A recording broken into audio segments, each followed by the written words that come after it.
الحمد لله رب العالمين وصلى الله وسلم على رسوله الكريم ونبيه الأمين وعلى آله وأصحابه أجمعين اما بعد. اللہ تعالیٰ نے ہمیں طہارت کے لیے بہت زیادہ آسانی فرمائی ہے. حدیث شریف میں جناب نبی کریم صلی اللہ علیہ وسلم نے فرمایا ہے جعلت لی الارض مسجدا وطہورا اینما وجدنی الصلاۃ تیممت وصلیت. حدیث کا ترجمہ ہے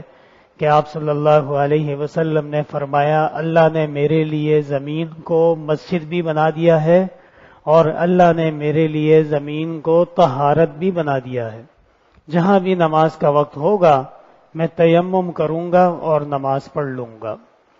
اسی طرح قرآن کی آیت بھی ہے فَإِن لَّمْ تَجِدُوا مَاءً فَتَيَمَّمُوا صَعِيدًا طَيِّبًا. اگر تمہیں پانی نہ ملے تو تم صاف ستھری مٹی سے تیمم کر لیا کرو. جس طرح ایک مسلمان کو غسل کے بارے میں اچھی طرح پتہ ہونا چاہیے، جس طرح ایک مسلمان کو وضو کے فرائض اور سنت اور آداب اچھی طرح معلوم ہونے چاہیے، اسی طرح تیمم کے احکام بھی معلوم ہونا ضروری ہے. زندگی میں کبھی کون سا وقت کیسا آ جائے تو اللہ تعالی حفاظت فرمائے اور عافیت فرمائے، لیکن یہ بھی سنت ہے اور اس پہ عمل کرنا بھی ثواب ملے گا. سب سے پہلی بات یہ یاد رکھیے کہ تیمم بغیر نیت کے نہیں ہوتا. تیمم کے لیے نیت جو ہے یہ شرط کی حیثیت رکھتی ہے. ایک آدمی نے ویسی تیمم کر لیا، کوئی پتہ نہیں کہ کس لیے کیا، ظہر پڑھنی ہے، عصر پڑھنی ہے، قرآن پڑھنا ہے یا سجدہ کرنا ہے، بغیر نیت کے تیمم جو ہوتا ہے وہ معتبر نہیں ہے. پتہ ہونا چاہیے کس عبادت کے لیے کیا جا رہا ہے. تیمم میں دو فرض ہیں. پہلا فرض یہ ہے کہ ہاتھ زمین پہ مار کے اور پورے چہرے پہ مار لیا جائے، یہ ایک فرض ادا ہو گیا. پھر دوسرا فرض یہ ہے کہ زمین پہ دوبارہ ہاتھ مار کے اور دونوں ہاتھوں کو کوہنیوں سمیت جیسے وضو میں پانی سے کور کرتے ہیں اس طرح تیمم میں خشکی صرف ہاتھ کے ملنے سے مکمل کر لیا جائے تو تیمم مکمل ہو جاتا ہے. تیمم کسے کہتے ہیں؟ تیمم کا معنی اور مطلب ہے دل کا ارادہ کر لینا. اسی لیے کہتے ہیں کہ تیمم کا مطلب ہی ارادہ ہے. اور یہاں پہ یہ آزار یاد رکھیے گا کہ کسی کو سردی بہت زیادہ لگ رہی ہے، خدا نخواستہ سردی سے مر جائے گا، یا کسی کو ایسی بیماری ہے کہ وضو استعمال پانی سے اس کی بیماری زیادہ ہو سکتی ہے، یا اس کی بیماری لمبی ہو سکتی ہے، یا ٹھیک ہونے میں دیر ہو سکتی ہے، یا کسی ایسی جگہ پہ ہے جہاں پانی موجود نہیں ہے، اور اس طرح کی تمام صورتوں میں تیمم کرنے کی مسلمان کو اجازت دی جاتی ہے. عام طور پہ ایسا ہوتا ہے کہ ذرا سی کسی کی طبیعت خراب ہوئی، ذرا سا سر میں درد ہو گیا تو وہ پانی بھی موجود ہے، گرم پانی بھی موجود ہے، ہر قسم کی سہولیات موجود ہیں، لیکن وہ صاحب جو ہیں وہ وضو کرنے کے لیے تیار نہیں ہے، تیمم کریں گے. علماء کرام نے ایسی صورت میں اجازت نہیں دی ہے. بغیر شرعی عذر کے جتنی بھی نمازیں تیمم سے پڑھی گئی ہیں ان کو دوبارہ پڑھنا ضروری ہے، ورنہ وہ ذمے پہ قرض باقی رہے گا اللہ کے ہاں. اسی طرح واقعی کیسے پتہ چلے گا کہ کوئی بیمار ہے یا واقعی اس کو تیمم کی ضرورت ہے؟ علماء فرماتے ہیں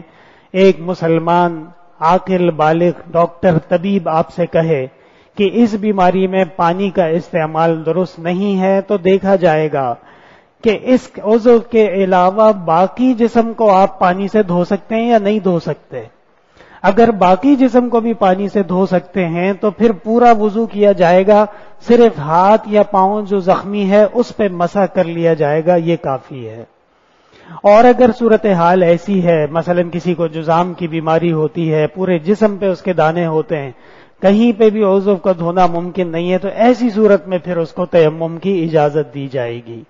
یہاں پہ پٹی کا مسئلہ بھی یاد رکھ لیجئے. کسی کو چوٹ لگ جائے، ہاتھ ٹوٹ جائے، ٹانگ ٹوٹ جائے، پلسٹر چڑھا دیا جاتا ہے، اس پٹی کو دھونے کی ضرورت نہیں ہے، لیکن اس پٹی کی وجہ سے آپ کو تیمم کی اجازت بھی نہیں مل سکتی، بلکہ پورے جسم کو آپ دھوئیں گے اور جہاں پٹی لگی ہوئی ہے اس پہ گیلا ہاتھ مار دیں گے، بس یہی اس کے لیے کافی ہے، آپ کا وضو مکمل اور صحیح ہے.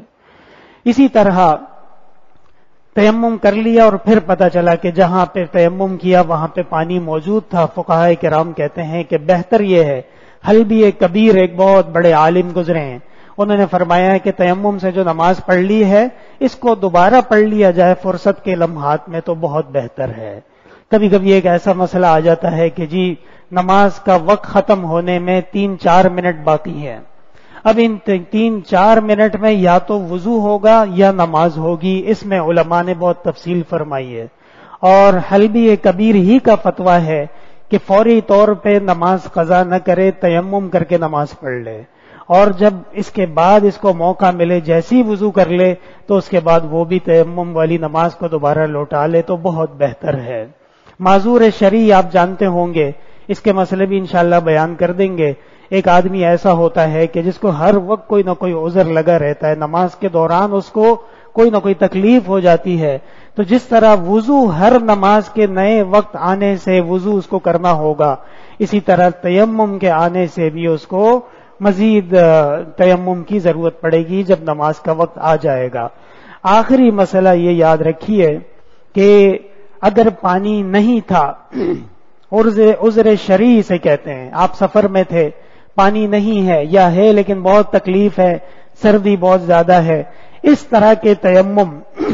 یعنی جس کی اجازت اللہ تعالیٰ نے ہمیں قرآن اور سنت میں دی ہے، اس قسم کے تیمم سے آپ جتنی چاہیں نمازیں پڑھ سکتے ہیں، جتنی چاہیں تلاوت کر سکتے ہیں، جتنی چاہے ذکر کر سکتے ہیں، لیکن وہ تیمم جو صرف اس لیے کیا گیا کہ طبیعت صحیح نہیں ہے، صرف اس لیے کیا گیا کہ پانی کا استعمال مضر ہو سکتا ہے، اس قسم کے تیمم سے علماء نے کہا ہے جس عبادت کے لیے تیمم کیا جا رہا ہے بس اسی تک محدود رہے گا، اس سے آگے وہ کارگر نہیں ہوگا۔